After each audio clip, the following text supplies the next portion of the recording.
형제가 여러분 안녕하세요. 오늘은 4월 3일 화요일 온전한 대제사장 예수 그리스도라는 제목으로 히브리서 4장 14절부터 5장 10절까지를 묵상하겠습니다. 14절 그러므로 우리에게 큰 대제사장이 계시니 승천하신 이 곧 하나님의 아들 예수시라. 우리가 믿는 도리를 굳게 잡을지어다. 자, 이스라엘 백성들에게 제사장의 역할은 이스라엘 백성들의 그 예배를 하나님 앞에 제사를 드리면서 그것을 집례하고 하나님께 나갔습니다. 그런데 제사장 중에서 가장 리더가 되는 대제사장은 1년에 한 번씩 속죄일날 지성소로 들어가서 이스라엘의 모든 죄악을 가지고 하나님께 나가서 그 다음에 속죄함을 받습니다. 바로 그 역할을 예수님께서 이 땅에 오셔서 하신 것이죠. 십자가를 통해서 단번에 여러분 대제사장은 1년에 한 번씩 속죄일날 꼭 먼저 자기의 죄를 고백하고 깨끗하게 하고 정결하게 하고 그 다음에 백성 전체를 위해서 들어가서 매년 양을 잡았습니다.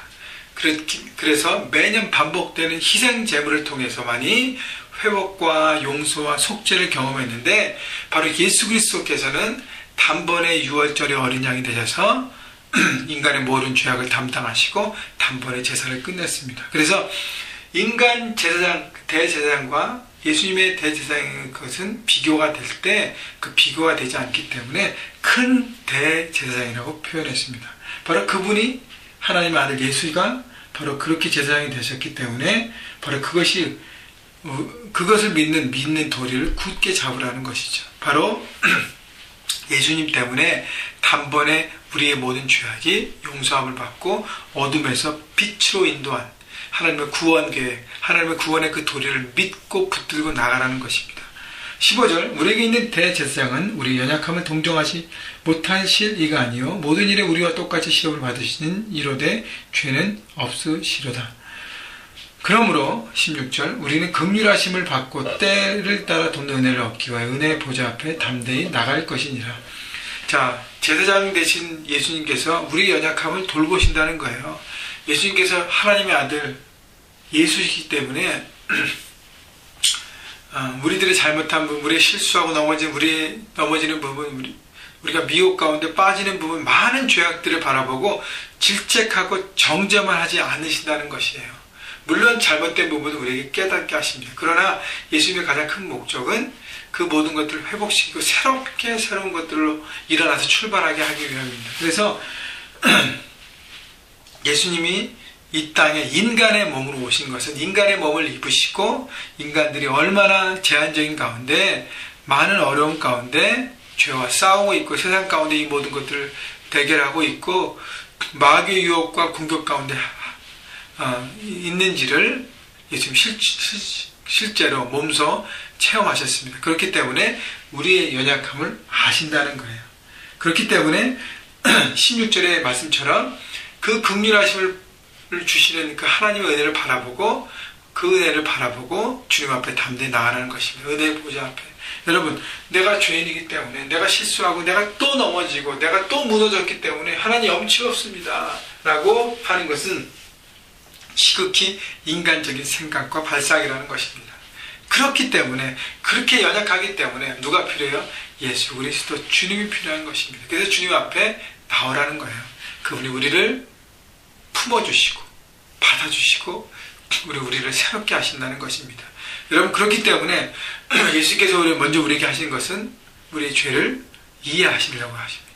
그리고 우리를 품으시고 우리를 격려하십니다. 물론 죄 용서와 회복이 먼저, 그러나 그것만이 전부가 아닙니다. 물론 죄 용서 회복을 경험하고 그 다음 거룩한 삶으로 똑같은 죄를 반복하지 않을 수 있도록 우리가 살아가야 하는 것입니다. 근데 그 두 번째고요. 첫 번째는 용서 회복을 먼저 경험하라는 것입니다. 여러분, 오늘도요, 주님의 은혜의 보좌 앞에 나가십시오. 여러분, 어떤 죄악을 지었던 그 보좌 앞에 나가십시오. 그리고 고백하십시오. 그리고 회복하십시오. 그리고 죄에 대한 대가를 치르면서 삶 가운데 거룩한 삶을 사시기를 주님의 이름으로 축원합니다. 1절, 2절, 3절 대제사장마다 사람 가운데서 택한 자이므로 하나님께 속한 일에 사람을 위하여 예물과 속죄하는 제사를 드리게 하나니 그가 무식하고 미혹된 자를 능히 용납할 수 있는 것은 자기도 연약함에 휩싸였습니다. 자, 제사장이 그 인간들의 모든 죄를 고백하고 그것을 품고 나갈 수 있는 것은 뭐냐면 본인도 똑같은 죄를 지는 인간이기 때문입니다. 3절 그러므로 백성을 위하여 속죄제를 드린 것 같이 또한 자신을 위하여도 드리는 것이 마땅하니라. 그래서 먼저 자기 죄를 위해서 고백하고 그리고 백성들의 죄를 하고 나갔습니다. 여러분 대제사장이 인간들의 죄악을 이해하는 것처럼 예수님도 인간의 몸을 입으셔서 인간들의 모든 죄악들을 이해하십니다. 근데 틀린 것은 뭐냐면 아까도 말씀드렸지만 예수님은 죄가 없으세요. 그래서 자기를 위해서 제사를 드릴 필요가 없습니다. 그래서 우리를 위해서 모든 걸 가지고 어린 양이 되셔서 6월절에 십자가를 지심으로 우리의 죄를 단번에 담당하신 것입니다. 그래서 그 예수님을 바라보고 나가고 그 은혜 가운데 나갈 때 우리는 회복되고 새롭게 일어나는 것입니다. 4절 이 존귀는 아무도 스스로 취하지 못하고 오직 아론과 같이 하나님의 부르심을 받은 자라야 할 것이니라. 이 제사장의 사역은 아론의 자손 레위 지파 사람들만이 어떻게 해요? 그것을 내려받고 그 일들을 감당했습니다. 5절 또한 이와 같이 그리스도께서 대제사장이 되심도 스스로 영광을 취하심이 아니요 오직 말씀하신 이가 그에게 이르시되 너는 내 아들이니 내가 오늘 너를 낳았다 하셨고 또한 이와 같이 다른 데서 말씀하시되 내가 영원히 멜기세덱의 반차를 따르는 제사장이라 하셨으니 자 예수님이 대제사장이 된 것은 자기를 드러내기 위한 것이 아니라는 거예요. 하나님의 미션이었습니다. 하나님의 세우심이었습니다. 왜냐하면 인간을 속죄하고 구원하기 위한 하나님의 구원 계획이 대제사장과 제사장의 어떤 속죄와 제사를 통한 어떤 하나님의 시스템을 통해서 하나님께서 그것을 사용하신 것입니다.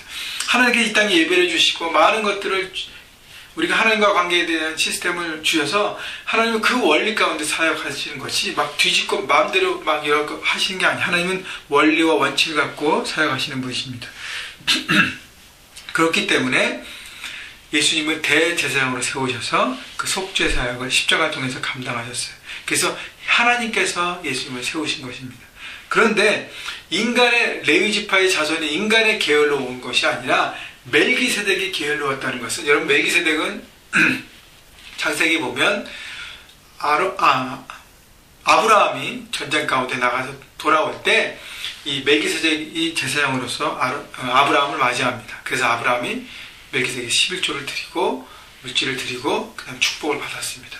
자, 이 멜기세덱의 계열을 따랐다는 것은 사람의 계열과 후손이 아니라 하나님께서 특별히 세우신 반차, 그 계열을 통해서 나타났다고 말씀하시는 것입니다. 그렇기 때문에 사람의 리더십이 아니라 하나님의 리더십을 통해서 하나님의 십자가 구원 계획이 이루어짐을 하나님은 말씀하고 계시는 것입니다. 7절 그는 육체에 계실 때에 자기를 죽음에서 능히 구원하실 이에게 심한 통곡과 눈물로 간구와 소원을 올렸고 그의 경건하심으로 말미암아 들으심을 얻었느니라. 자, 예수님께서는 인간의 몸으로 오셔서 십자가를 지시는 그 모든 과정, 그걸 준비하고 이루시는 과정 가운데 정말 눈물로 통곡으로 고통으로 간구하셨어요. 그렇기 때문에 인간들의 고통과 아픔과 눈물의 기도를 주님은 하신다고 하시는 것입니다. 그런데요 8절 그가 아들이시면서도 받으신 고난으로 순종함을 배워서 온전하게 되셨은즉 자기에게 순종하는 모든 자에게 영원한 구원의 근원이 되시고 하나님의 아들이셨지만 인간의 몸으로 오셨기 때문에 그 고난을 순종으로 받으시고 그리고 그 순종함을 통해서 십자가 사역을 완전히 온전하게 이루셨습니다.